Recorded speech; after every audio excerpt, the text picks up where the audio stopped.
Le Coran est la parole d'Allah subhanahu wa ta'ala. Et le livre d'Allah est le meilleur livre envoyé sur cette terre. Il est nécessaire à l'épanouissement du croyant et l'accompagne à chaque instant de sa vie. Il est le printemps des cœurs, la nourriture de l'âme. Il est donc essentiel de s'y attacher le plus possible, s'y référer, le lire, le mémoriser et surtout l'appliquer.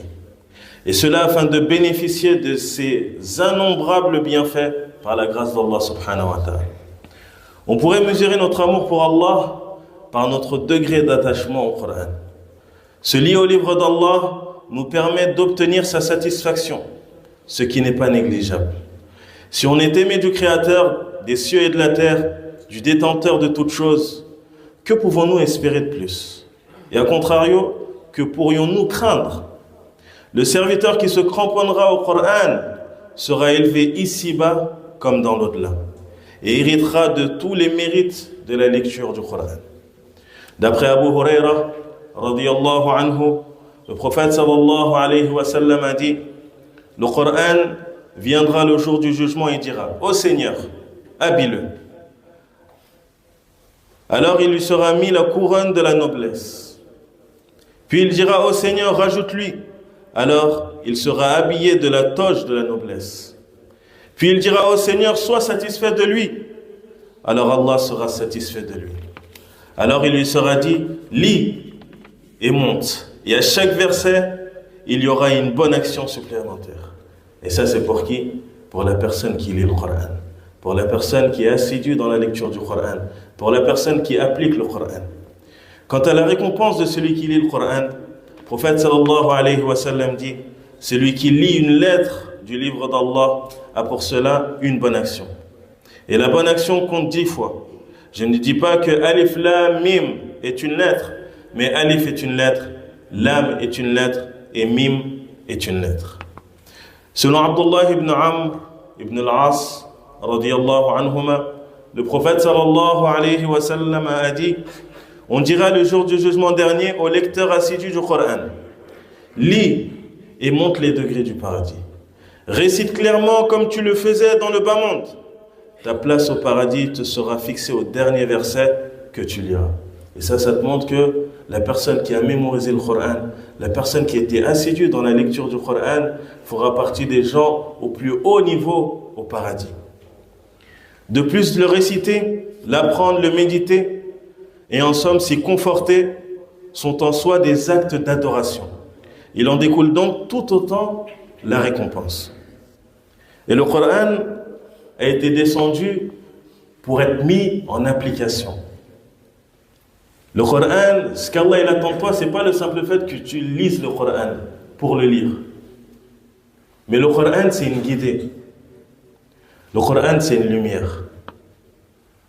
Nous, aujourd'hui, on a besoin de lumière pour pouvoir savoir où on va. Quand tu rentres chez toi la nuit, tu allumes la lumière pour pouvoir voir où est-ce que tu vas te diriger. Et bien, le Coran, c'est une lumière pour nous.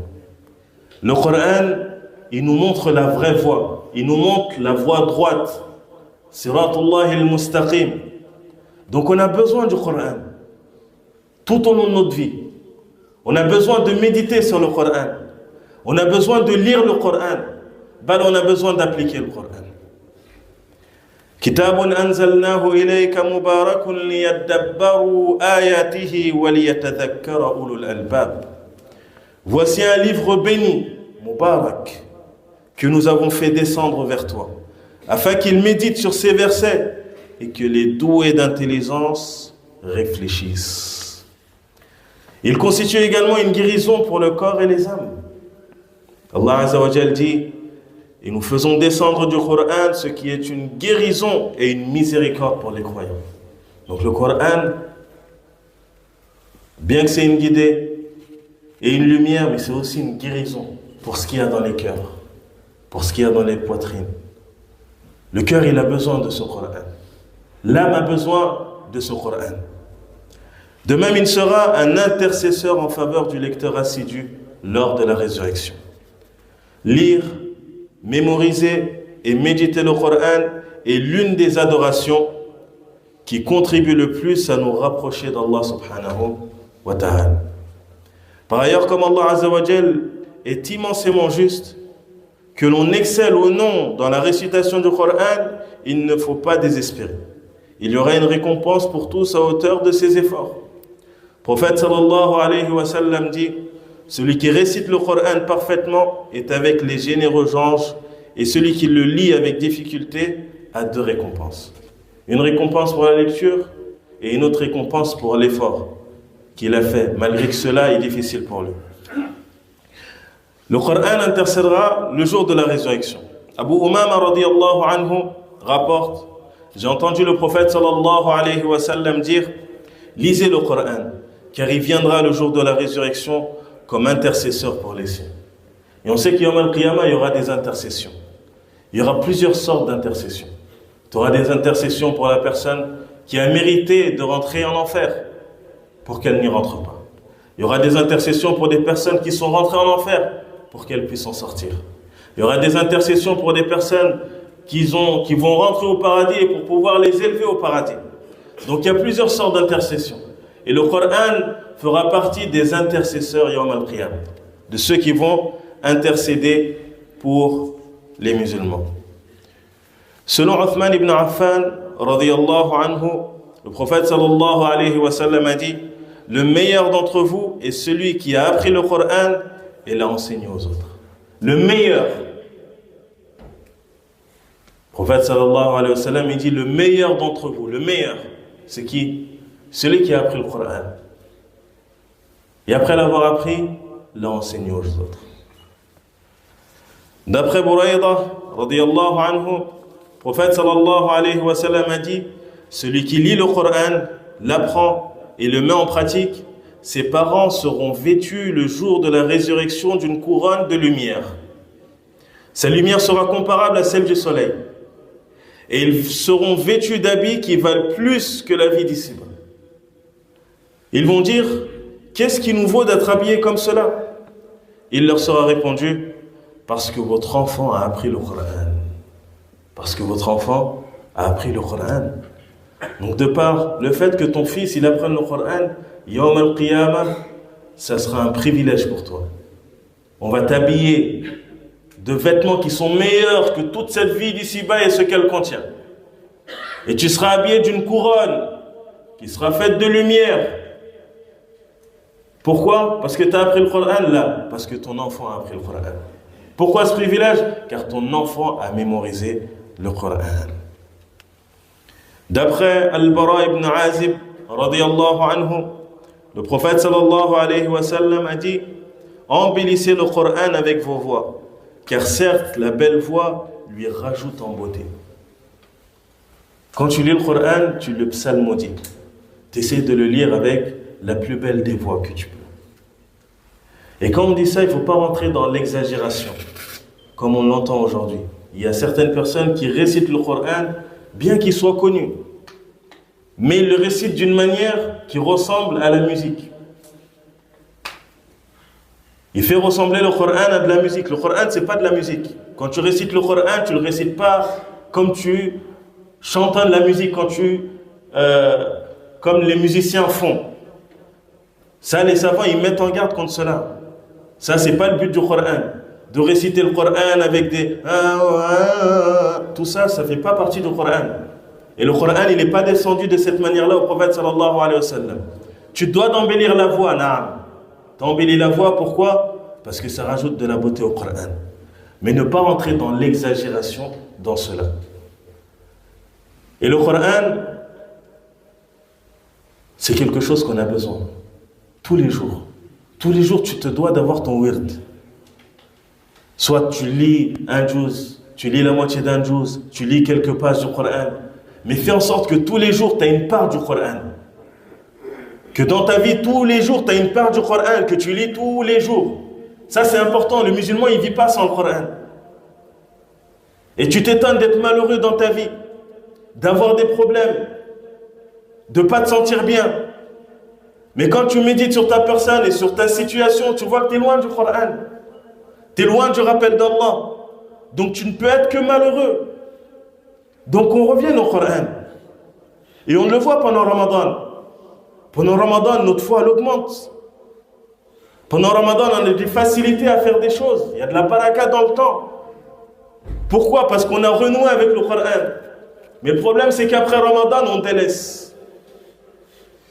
Après Ramadan, on reprend les péchés qu'on commettait. Après Ramadan, on s'écarte du Coran. Après Ramadan, on ne lit plus le Coran. Après Ramadan, on range le Coran sur l'étagère. C'est pas pour ça que le Coran a été descendu. Le Coran, c'est pas un embellissement pour les maisons. Il n'a pas été descendu pour que tu l'accroches au mur. Le Coran, il a été descendu pour que tu le lises, pour que tu médites sur le Coran, pour que le Coran te montre le droit chemin. Ça, c'est le but du Coran. Et le Coran aussi, il y a une compréhension à avoir du Coran. Il y a une interprétation à avoir du Coran. Le prophète sallallahu alayhi wa sallam nous dit: je vous ai laissé deux choses. Vous ne vous égarerez pas tant que vous serez accrochés à ces deux choses-là. Il a dit le livre d'Allah et ma sunna.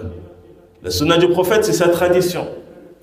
Et parmi la sunna du prophète sallallahu alayhi wa sallam, parmi le rôle de la sunna du prophète, c'est d'interpréter le Coran. Donc le prophète sallallahu alayhi wa sallam nous a expliqué le Coran.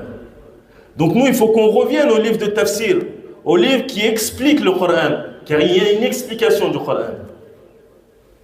Quand tu vas lire l'explication, tu vas savoir pourquoi ce verset a été descendu. Quelle a été la cause de la descente de ce verset. Ce qu'il faut comprendre de ce verset. Car le Coran, il peut être interprété de plusieurs manières.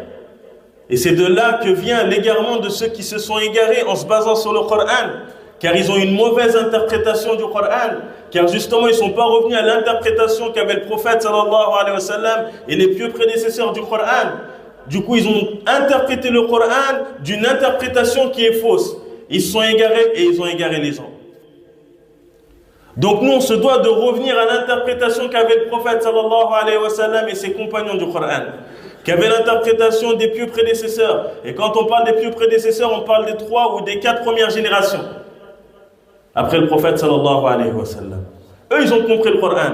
Bishahadat al-Rasoul sallallahu alayhi wa sallam. Car le prophète a témoigné de cela. Que les meilleurs de cette communauté, c'est sa génération. Celle qui est venue après, celle qui est venue après. Et Ar-Rawi, celui qui rapporte le hadith, il dit, je ne sais pas s'il a cité encore une fois ou pas. Après sa génération, est-ce qu'il l'a cité 2 fois ou 3 fois? Donc les 3 premières ou les 4 premières générations. Donc si on revient à l'interprétation, à la compréhension que ont eu du Coran, on saura qu'on sera sur un chemin qui est guidé. Et alhamdulillah, Allah, il a préservé cette religion. Allah, il a préservé cette religion. Tout comme il a préservé le Coran al-Karim, il a préservé la sunna du prophète sallallahu alayhi wa sallam. Il a préservé la compréhension qu'on doit avoir du Coran al-Karim. Et ça, c'est dans les livres. Bifadlillah tabaraka wa ta'ala. Donc, on revient au Coran. Qu'on revienne à l'explication du Coran. Qu'on médite sur le Coran. Et qu'on mette en application le Coran. Et de par cela, on atteindra le bonheur ici-bas avant de l'atteindre. Yawm al-Qiyamah. Qu'Allah Azza wa Jal nous facilite à revenir vers lui. Qu'Allah Azza wa Jal nous facilite et nous donne une bonne compréhension du Coran, fasse qu'on s'accroche au livre d'Allah subhanahu wa ta'ala. Rabbana atina fi